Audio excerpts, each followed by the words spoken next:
আসসালামু আলাইকুম। কেমন আছেন সবাই? আশা করি সকলেই ভালো আছেন।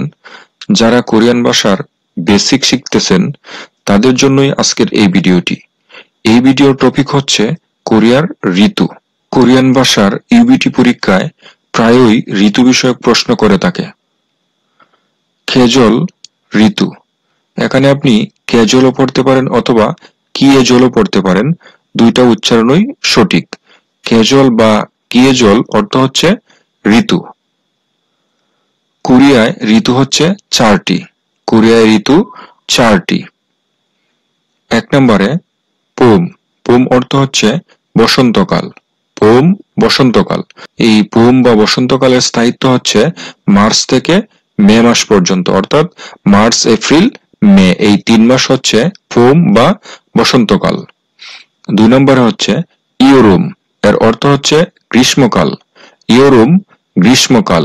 আর এই ইয়োরুম বা গ্রীষ্মকালের স্থায়িত্বকাল হচ্ছে জুন থেকে আগস্ট মাস পর্যন্ত, অর্থাৎ জুন, জুলাই, আগস্ট। 3 নম্বরে কাউল। কাউল হচ্ছে শরৎকাল। কাউল শরৎকাল। এই শরৎকালের স্থায়িত্ব হচ্ছে সেপ্টেম্বর থেকে নভেম্বর মাস পর্যন্ত, অর্থাৎ সেপ্টেম্বর, অক্টোবর, নভেম্বর, এই 3 মাস হচ্ছে শরৎকাল। 4 নম্বরে কিউল। কিউল হচ্ছে শীতকাল। কিউল শীতকাল। এই কিউল বা শীতকালের স্থায়িত্বকাল হচ্ছে ডিসেম্বর থেকে ফেব্রুয়ারি মাস পর্যন্ত, অর্থাৎ ডিসেম্বর, জানুয়ারি, ফেব্রুয়ারি, এই 3 মাস হচ্ছে কোরিয়াতে শীতকাল। তাহলে কোরিয়ায় ঋতু হচ্ছে চারটি: পোম বসন্তকাল, ইয়োরুম গ্রীষ্মকাল, কাউল শরৎকাল, কিউল শীতকাল। পোম, ইয়োরুম, কাউল, কিউল। বসন্তকাল, গ্রীষ্মকাল, শরৎকাল, শীতকাল। এবার আসুন চারটি ঋতু দিয়ে চারটি উদাহরণ দেখি।